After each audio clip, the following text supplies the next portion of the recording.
न्याय, जस्टिस, आखिर ये है क्या? ये एक ऐसा सवाल है जिसे सदियों से पूछा जा रहा है।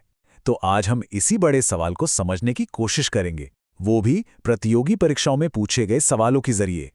अब जरा सोचिए, आप एग्जाम हॉल में हैं और ये सवाल आपके सामने आ जाता है। थोड़ा मुश्किल लग रहा है ना? पर घबराइए नहीं। जब हम इस पर बात खत्म करेंगे तो इसका जवाब आपको एकदम साफ पता होगा। तो ठीक है, चलिए फिर इस गुत्थी को सुलझाना शुरू करते हैं। हम सबसे पुरानी सोच से शुरुआत करेंगे और धीरे धीरे आज तक के विचारों तक पहुंचेंगे। तो हमारी कहानी शुरू होती है एंशिएंट ग्रीस से, अरस्तु के साथ। ये वो पहले विचारकों में से थे जिन्होंने न्याय को कायदे से समझाने की कोशिश की। अब ये सवाल देखिए, यूजीसी नेट हो या यूपी और राजस्थान के सिविल सेवा एग्जाम, ये सवाल बार बार आता है और ये हमें सीधे ले जाता है डिस्ट्रीब्यूटिव जस्टिस के बिल्कुल कोर आइडिया पर।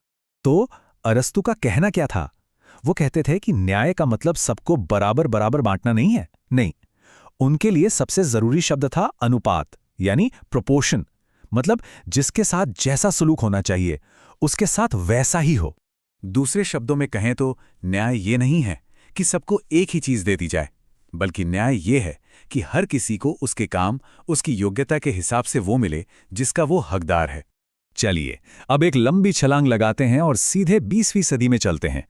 देखते हैं कि न्याय की ये कहानी आगे कैसे बढ़ती है और हम पहुंचते हैं आज के सबसे दमदार सिद्धांत पर। तो जॉन रॉल्स ने एक बहुत ही दिलचस्प थॉट एक्सपेरिमेंट दिया। जरा सोचिए, कुछ लोग मिलके एक समाज के लिए नियम बना रहे हैं, लेकिन एक शर्त है, उन्हें ये नहीं पता कि उस समाज में उनका अपना क्या रोल होगा। वो अमीर होंगे या गरीब, ताकतवर होंगे या कमजोर। रॉल्स कहते हैं कि इस अज्ञानता के पर्दे के पीछे से हर कोई ऐसे ही नियम बनाएगा जिसमें सबसे कमजोर इंसान का भी भला हो, और बस इसी को वो कहते हैं द डिफरेंस प्रिंसिपल। और लीजिए, हमें मिल गया हमारे पहले सवाल का जवाब। रॉल्स के डिस्ट्रीब्यूटिव जस्टिस का सिद्धांत द डिफरेंस प्रिंसिपल यानी भेद के सिद्धांत पर आधारित है। इसका मकसद यही है कि सिस्टम ऐसा हो कि उसका फायदा समाज में सबसे कमजोर तबके तक भी पहुंचे। लेकिन कहानी यहां खत्म नहीं होती। हर कोई रॉल्स की इस बात से सहमत नहीं था। इसके जवाब में एक बहुत ही ताकतवर आइडिया सामने आया जो कहता था कि समाज से ज्यादा जरूरी है व्यक्ति के अधिकार और उसकी अपनी कमाई हुई चीजें। और ये सवाल हमें उसी दूसरे फ्रेमवर्क को समझने पर मजबूर करता है। ये है रॉबर्ट नॉजिक का नजरिया। तो रॉल्स और नॉजिक के बीच जो बहस है वो असल में इस बात की है कि न्याय का ताल्लुक किससे है। क्या हमें पूरे समाज के स्ट्रक्चर को देखना चाहिए जैसा रॉल्स कहते हैं, या फिर बस ये देखना चाहिए कि लोग अपनी चीजें ईमानदारी से कमा रहे हैं और लेन देन कर रहे हैं जैसा नॉजिक का मानना है? नॉजिक के लिए मामला बड़ा सीधा था। वो कहते थे कि जब तक आपने कोई चीज सही तरीके से हासिल की है और उसे सही तरीके से किसी और को दिया या बेचा है तो बस वो न्याय है, फिर चाहे समाज में कितनी भी अमीरी गरीबी क्यों ना हो। यही सोच आज लिबर्टेरियनिज्म की जड़ है, जो कम से कम सरकारी दखल और ज्यादा से ज्यादा व्यक्तिगत आजादी की बात करती है। अच्छा, तो हमने अब तक जो भी बात की वो थोड़ी एब्स्ट्रैक्ट थी।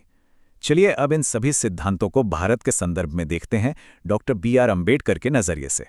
ये सवाल दिखाता है कि अम्बेडकर के लिए न्याय का मतलब सिर्फ पैसे या संपत्ति का बंटवारा नहीं था। उनके लिए न्याय का मतलब था समाज का जो पूरा ढांचा है उसे ही बदल देना। उनकी सोच बहुत प्रैक्टिकल थी।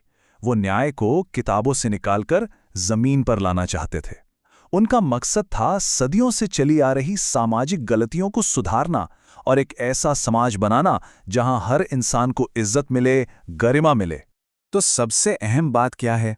अम्बेडकर के लिए स्वतंत्रता, समानता और बंधुत्व, ये तीनों एक दूसरे से जुड़े हैं।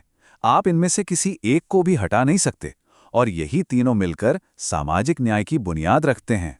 तो हमने अरस्तु से लेके अम्बेडकर तक एक लंबा सफर तय कर लिया है। चलिए अब इन सभी अलग अलग विचारों को एक साथ एक टेबल में रखकर देखते हैं ताकि सब कुछ साफ हो जाए। तो जब हम इन सब को एक साथ देखते हैं तो एक बुनियादी सवाल हमारे सामने खड़ा होता है, आखिर न्याय है क्या? क्या ये आपकी काबिलियत के बारे में है, या ये सबके लिए बराबरी के मौके के बारे में है? क्या ये इस बारे में है कि आपने क्या कमाया है, या इस बारे में कि हम सब मिलकर एक कैसा समाज बनाना चाहते हैं?